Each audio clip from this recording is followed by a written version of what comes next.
Временной администрации в Северной Осетии и Ингушетии Сергей Шахрай приказал привести воинские части в повышенную боевую готовность. Шахрай потребовал полного изъятия оружия у населения, безусловного обмена всех заложников. В регионе продолжаются обстрелы населенных пунктов армейских частей. Кроме того, по данным ТАСС, ожидаются крупномасштабные вооруженные провокации.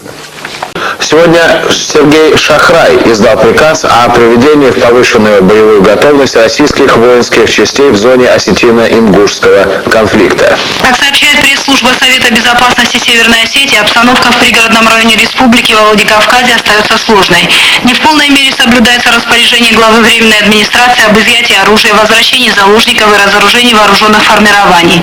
По поступившим данным идет подготовка крупномасштабных провокаций с применением оружия. В связи с этим Сергей Шахрай сегодня сделал заявление о том, что ему отдан приказ о приведении частей подразделений Объединенных сил, приданных Временной администрации, в повышенную боевую готовность, в том числе к действиям в условиях массовых беспорядков.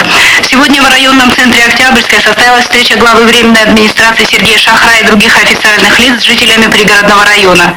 Обстановка в Осетии и Ингушетии до определенной степени сейчас стабилизировалась. Во всяком случае, о фактах массовой резни в настоящее время сообщений нет. Судя по всему, меры против того, чтобы конфликт стал неуправляемым, предпринимаются сейчас и в Чечне. Хотя МИД Чечни заявил, что часть территории республики до сих пор оккупирована российскими войсками. А Джохар Дудаев настаивает на том, что единственный путь из тупика – это выход России из Северного Кавказа. Только тогда, по утверждению Дудаева, кавказские народы получат возможность договориться друг с другом. Россия, однако, в данной ситуации находится почти в западне. Республика не может и не скоро сможет вывести войска из Осетии и Ингушетии, потому что тогда в регионе, то есть на территории России, гражданская война продолжится. Это очевидно. Вместе с тем, участие российских войск в каких-либо вооруженных конфликтах становится на остальной территории республики все менее популярным.